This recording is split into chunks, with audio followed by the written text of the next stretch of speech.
ஆண்டவர் அக்கினியினாலும் மதிலை உண்டு பண்ணுகிறார், ஜலத்தினாலும் மதிலை உண்டு பண்ணுகிறார்.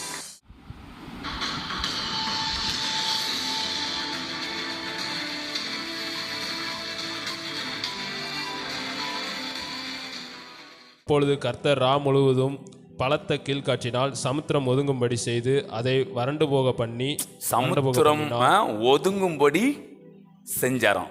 அப்படி ஒதுங்கிறது மட்டும் இல்லைங்க, அவங்க நடந்து போனா சகதியா இருந்தா அப்படி நடக்கும், வறண்டு போகவும் பண்ணாராம். வெட்டாந்தரையில நடந்த மாதிரி என்ன பண்ணாங்களாம்? Price God. அடுத்து ஜலம் பிளந்து பிரிந்து போயிற்று. ஜலம் பிளந்து பிரிந்து போயிற்று. இஸ்ரவேல் புத்திரர் சமுத்திரத்தின் நடுவாக வெட்டாந்தரையிலே நடந்து போனார்கள்.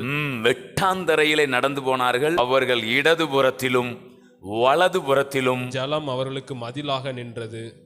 ஏங்க, ஜலம் நின்றதுன்னு எழுத வேண்டியதானே? அது ஏன் ஒரு வேர்டு எக்ஸ்ட்ரா ஆட் ஆகுது, மதிலாயின்னு?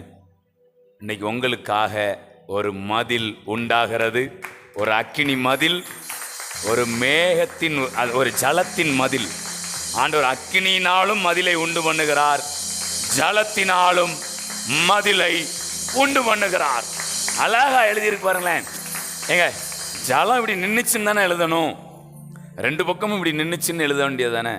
ஜலம் அவர்களுக்கு மதிலாய் நின்றதான். மதில்னா என்ன அர்த்தம் தெரியுமா?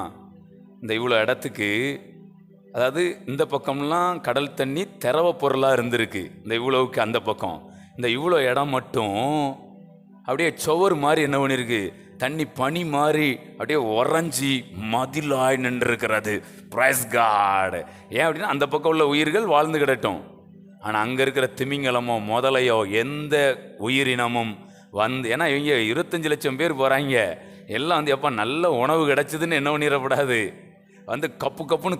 ஏன்னா இப்போ இங்கே மதில் இல்லைன்னா என்ன ஆகும், சர்ன்னு வரும், அப்படி அடித்து உள்ள ஒருத்தனை விடாமல் எல்லாத்தையும் தூக்கிட்டு. ஸோ ஒரு பாதுகாப்பு என்ன செய்யுது? ஸோ ஒரு ஜலத்தின் மதில். நான் சொல்கிறேங்க, ஒரு அக்கினி மதிலையும் ஒரு ஜலத்தினால் உண்டான மதிலையும் ஆண்டவர் கொடுக்கிறார்.